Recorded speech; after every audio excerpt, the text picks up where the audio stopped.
자, 원서 등록이 다 마무리되고 접수까지 다 끝나셨으면은 사정 처리를 진행하셔야 됩니다. 이제 사정 처리 진행하시는 거를 이제 말씀드리겠는데요. 이 사정 처리하는 방식은 일단 크게 처음에 이 진행 단계 관리라는 메뉴에서 이제 말씀을 드렸는데 이 수기로 사정하는 방법과 전산으로 사정하는 그 두 가지 방법이 있습니다. 일단 이제 사정 처리하시기 전에 이제 가장 먼저 하셔야 될 일은 이 진행 단계 관리의 이 상태를 확인하시는 겁니다. 그래서 이 내신 및 원서 상태는 완료가 되어야 하고 사정 처리가 착수로 되어 있어야 합니다.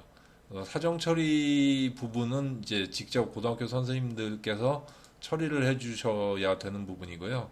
이 내신 및 원서는 교육청에서 이제 원서 접수 일자가 끝나면 전체 고등학교를 한꺼번에 처리를 해줄 겁니다. 그래서 이제 사정 처리하시기 전에 이게 완료로 되어 있는지 그것만 확인을 하시면 됩니다.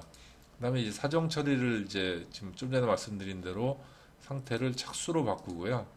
그다음에 이제 전산 사정이냐 혹은 수기 사정이냐 이거를 선택을 하셔야 되는데 처음에 말씀드린 것처럼 이제 가장 간단한 방법은 수기 사정입니다. 수기 사정일 때는 이 차수를 1차로 고정을 해 놓은 다음에 요것만 일단 먼저 말씀을 드리자면은 수기 사정 한 다음에 사정 차수를 1차로 놓고 그 다음에 이제 그 수기 사정 같은 경우에는 뭐 특별한 이제 절차가 필요 없습니다. 이제 바로 메뉴 중에 수기 사정 결과 등록이라는 화면이 있습니다. 그 화면으로 가셔서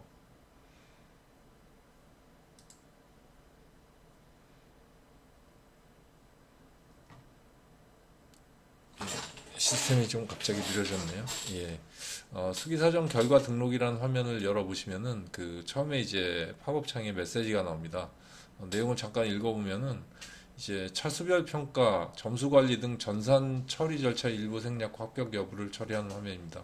그러니까 이제 전산 사정 같은 경우에는 사정 평가 항목도 등록하고 뭐 이제 점수를 이제 가져오기 하고 또 여러 전형이 만약에 복잡하다면은 전환 사정도 있고 복잡하다면은 이제 일반 전형 처리하기 이전에 뭐 나머지 전형들을 다 처리를 하는 그런 좀 절차가 좀 상당히 복잡합니다. 그래서 그런 내용들을 다 없애고 단순하게 이제 그 지원자의 합격 유무만 등록을 하는 그런 화면이거든요. 그래서 보시면은 대상자를 수기사정으로 처리하시면 전산사정은 이용하실 수 없습니다. 그러니까 수기사정과 전산사정을 같이 이렇게 뭐 이용하거나 그렇게 하실 수는 없다는 그런 얘기입니다.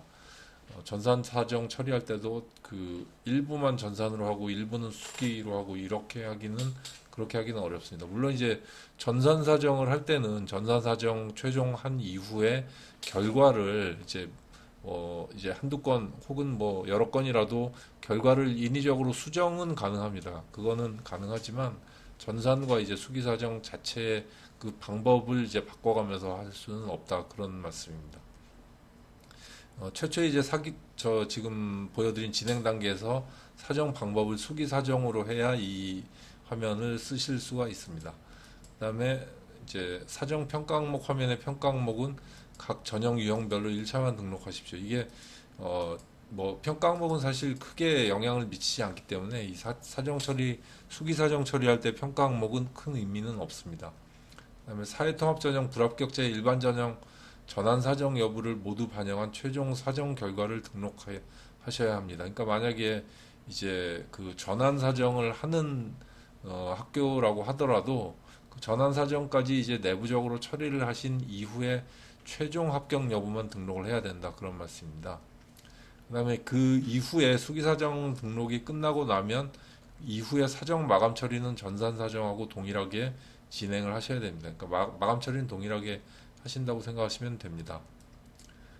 수기사정의 처리 방법은 일단 그 수기사정 결과 등록이라는 화면에서 사정 대상자 가져오기 버튼을 클릭을 하시면은 이 지원한 모든 학생의 정보가 여기에 뜹니다. 그러니까 155명 좀 전에 등록한 검정고시생과 타시도생의 그 지원 내용까지 이제 여기서 뜨고 이 내용에 해당되는 사정 점수와 합격 여부 그리고 몇 지망에 합격을 했는지 합격한 학생의 경우 몇 지망에 합격 학과가 뭔지 이런 것들을 여기다 이제 등록을 하실 수가 있습니다. 등록을 하시면 되는데 이제 한 건 한 건 등록을 하시는 게 아니라 엑셀을 다운로드 하셔가지고요.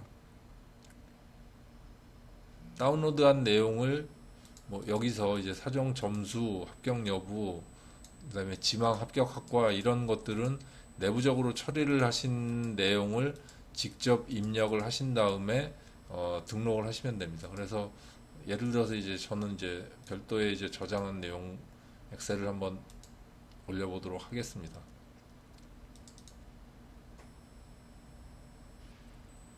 사정 점수는 제 뭐 임의로 등록을 한 거고요. 그 불합격자를 20명 등록을 하고 나머지는 이제 다 합격으로 처리를 해봤습니다. 그리고 이제 지망은 이 값은 이제 없어도 상관이 없는데 합격 학과가 어디다라고 하는 거는 그 아까 엑셀 자료에서 이제 그